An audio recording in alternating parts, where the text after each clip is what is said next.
பாரத பயிருக்கு ஒருத்தர் நீர் எப்படி பெரியதாக்கிறோ அதே போன்றுதான் இந்த திராவிட இயக்கத்தில் நுழைந்த எங்களுக்கு ஆண்டுதோறும் இந்த சந்திப்பு எங்களுக்கு மிகவும் மனநிறைவாகத்தான் உள்ளது.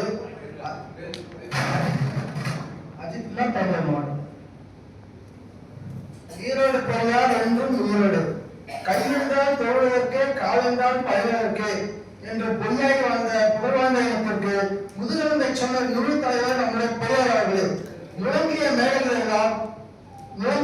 எல்லாம் எல்லாம் மானமும் அறிவும் மனிதற்கு அழகு என்று முழங்கிய தலைவர் நம்முடைய பெரியார் அவர்கள். கத்தி கத்தி பேசியவருக்கும் லண்டன் சென்று படித்தவருக்கும் பெரியாரை பற்றி என்னதான் தெரியும். திராவிட இயக்கம் தேங்கி நிற்கும் நீரோடை அல்ல, அது அழகாயற்றும் நீரூற்று அறிவு போன்று இன்னும் 1000 ஆண்டுகள் கழித்து இங்கு திராவிட இயக்கத்தின் கடைசி கொடி வெடித்துக் கொண்டே இருக்கும். ஆகையால் இன்றையும் கொள்கை மூலமாகவும் சித்தாந்தங்கள் மூலமாகவும் பெரியார் அவர்கள் உயிரோடுதான் இருக்கின்றார். நன்றி.